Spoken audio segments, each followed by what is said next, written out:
Chapter 18. Hugh slammed the huge car through the traffic, cursing her at every bend. Mona and Jelks, sitting at the back among their belongings, were immediately amused. They had never seen Hugh in this mood before. But when it comes to cars, he knew what he was about, and he felt sure of himself. It amused Mona, in particular, to hear Hugh grumbling at the luxury car as she grumbled at the second-hand cycle she had bought in the hope of reducing expenses, and that had let her down so badly.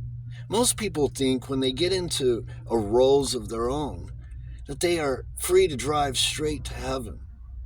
Mona herself would have lived for years in the lap of luxury on the price of that Rolls. And here was Hugh, grousing at it and knocking it about. Life looks very different when seen from different angles. "I'm afraid I'll have to put you in the dark," said Hugh, as they reached the open road and left street lamps behind. The lights inside the car went off, and the great headlights went on. The car settled down to her beautiful gait, and peace appeared to be restored in the driving seat. The rhythm broke, however, when they turned off the main road, and the cursings began again as the big car had to be coaxed down narrow lanes, Hugh blackguarding her for an unhandy brute to an accompaniment of swishings and rendings as the untrimmed hedge plants slashed at her panels.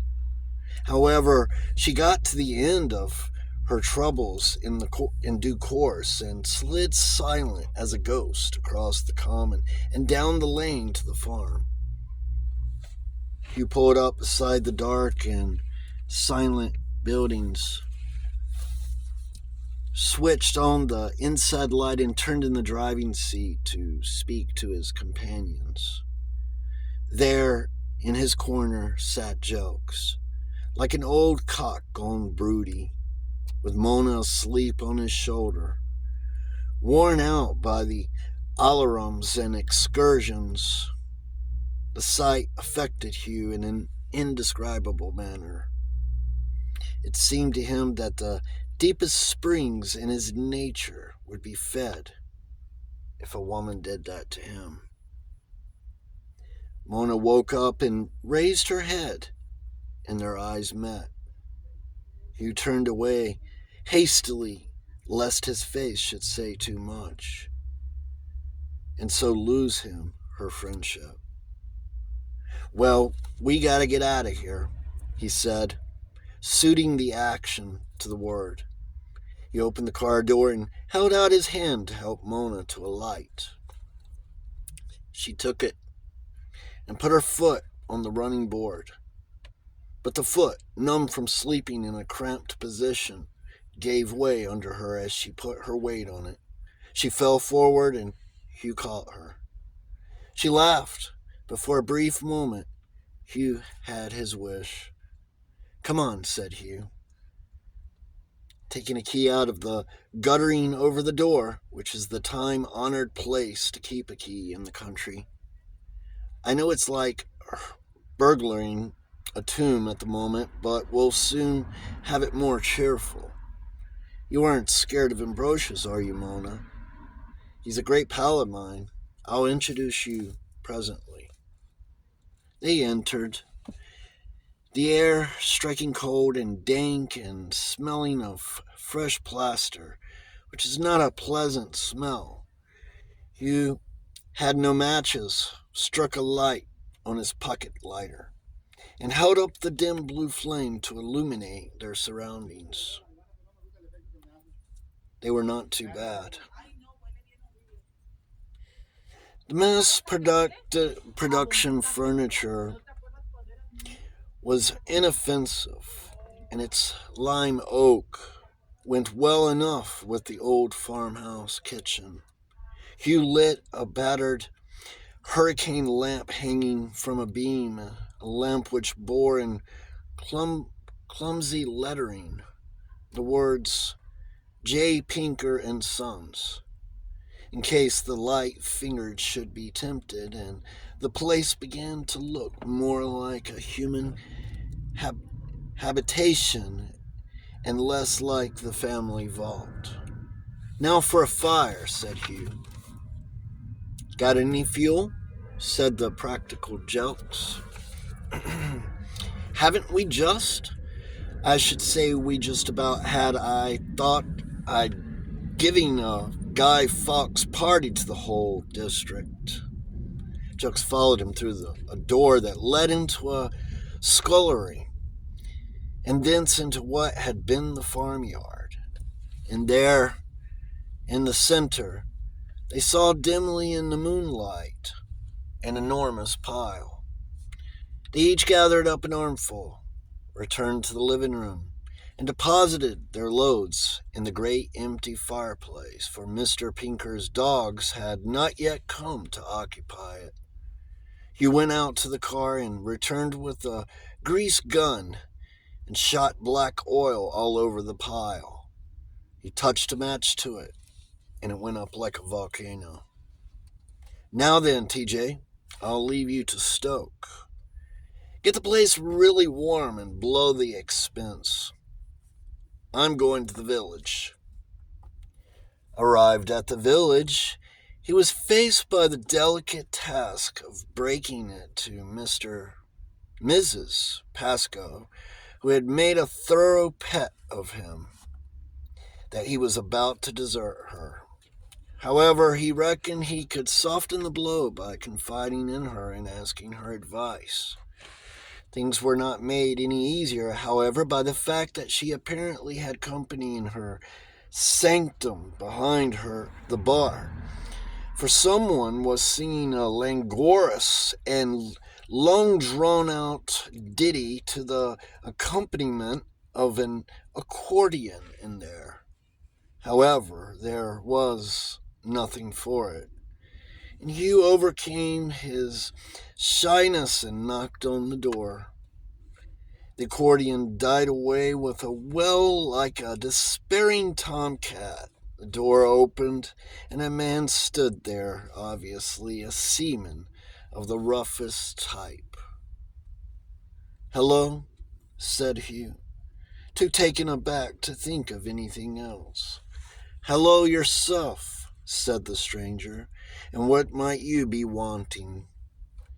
"I wanted a word with Mrs. Pascoe," said Hugh.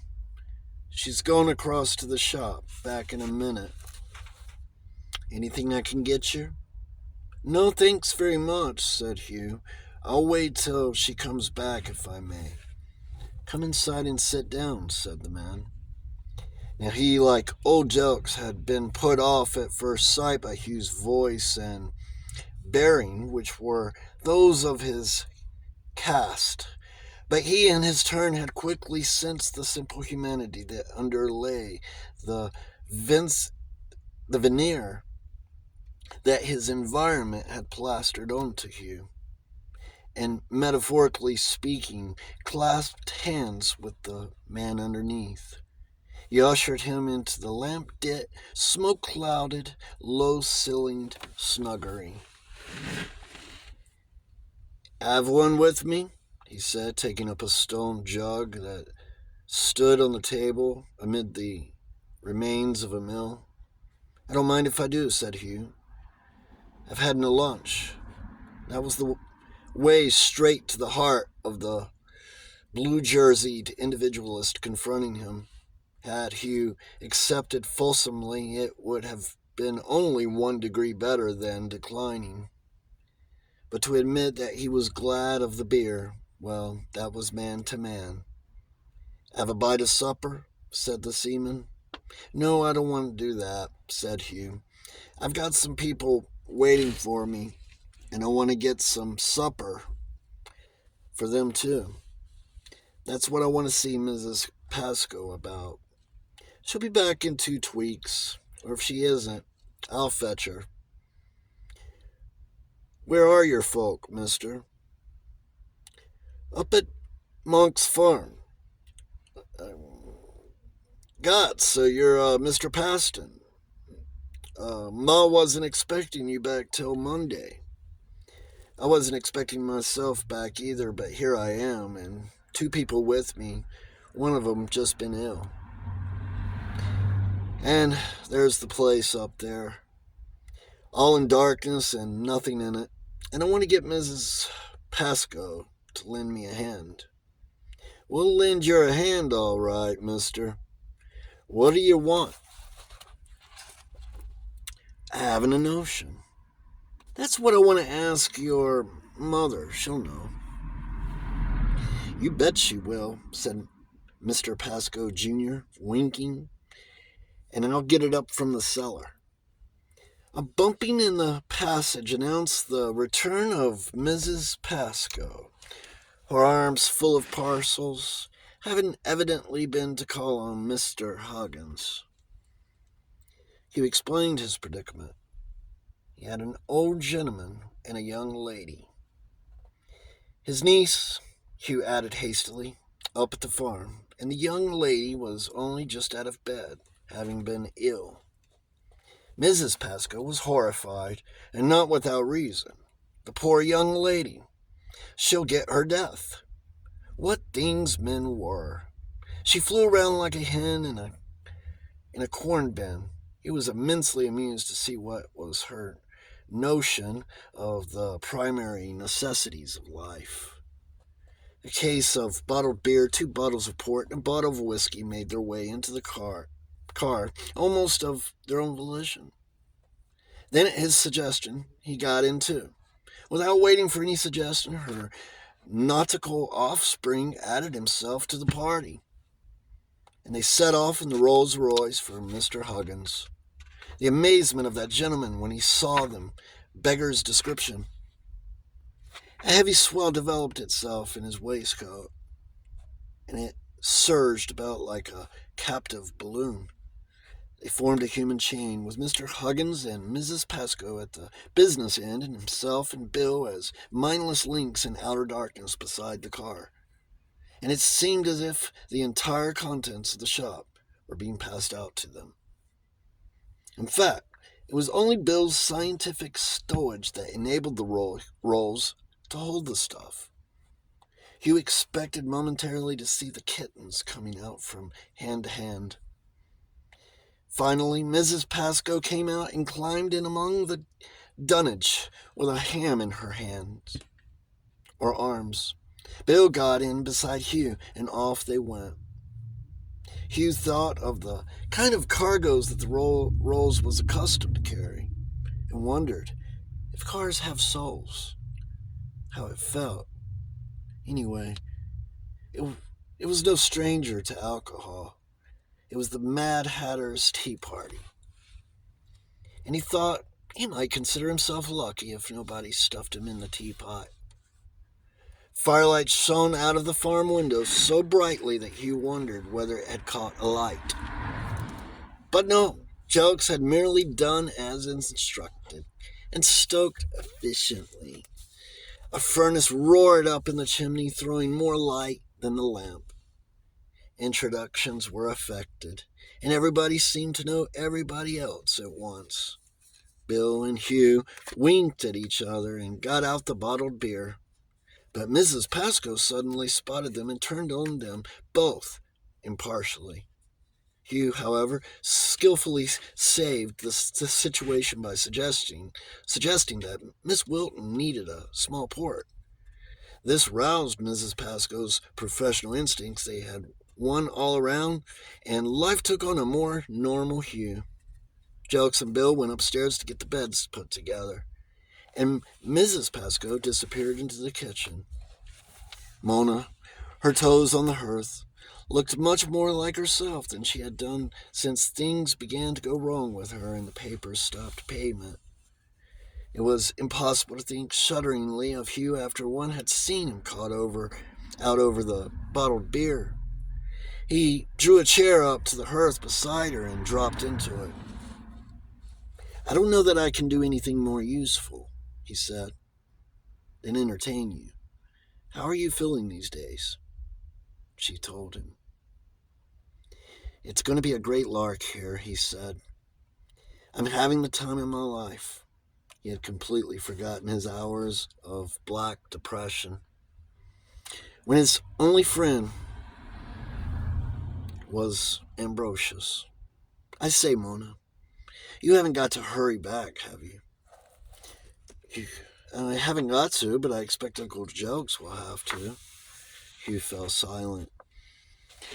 Dare he risk it? Supposing she resented the suggestion, would it finish the friendship? You know, Mrs. McIntosh has let me down, he said at length. Yes, so she told us. I think she was right, you know. It wouldn't have worked. You want to break right away from everything connected with your old life. Yes, that's my instinct. I don't know why I swerved from it. You see, I thought it would be so awfully handy if you could put up at the farm while you were working on it, and I didn't suppose I could get you to and unless I could offer you Mrs. McIntosh. Or someone like her.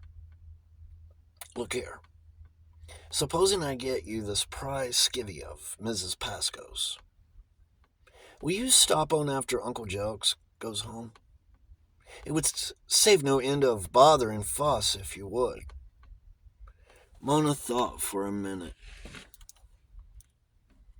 I don't see why I shouldn't, she said at length. Her bohemian soul cared nothing for the unconventionality of the situation.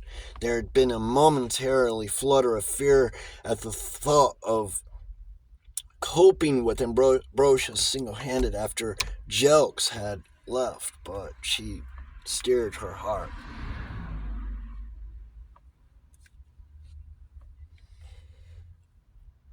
After all, what prospects had she beyond her job with Hugh?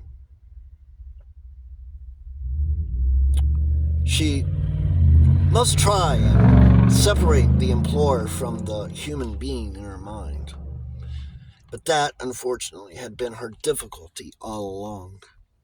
For nothing would induce Hugh to separate the human being from the employee. Mona put the problem aside. She was too tired to cope with it at the moment. This was her first outing since her illness. It had been a pretty strenuous one. Hugh, a thoroughly impractical person, achieved organization when he left to his own devices by a curious kind of unconscious cunning. He picked some person he liked, whom he felt would have the requisite knowledge, and threw himself on their mercy. And as Hugh had the same kind of flair for character as it reputed to be possessed by dogs and little children, his method succeeded. His female relations, all of whom were managing, designing women, were exasperated to fury by this maneuver of Hugh's.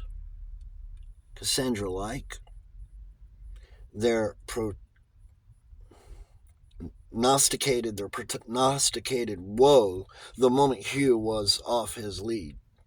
But instead he always turned up smiling, propped up by some kind-hearted, competent person who took a delight in being a mother or a brother to him, as the case might be. It was enough to annoy any female relation. Mrs. Pascoe had taken Hugh so thoroughly in tow that he hardly realized he was in motion. A domestic organization grew from the ground, as it were, almost without his knowledge. She got him and his visitors fed, and their beds aired. And metaphorically, in fact, literally, in the case of Mona, tucked them into them without his quite realizing what was happening. Then she and her offspring thoughtfully took the tarpaulin off Mr. Pinker's circular saw and tucked the Rolls Royce up in it, and trudged back the long mile to the village and soaked to bed. Mona was the first to awake next morning.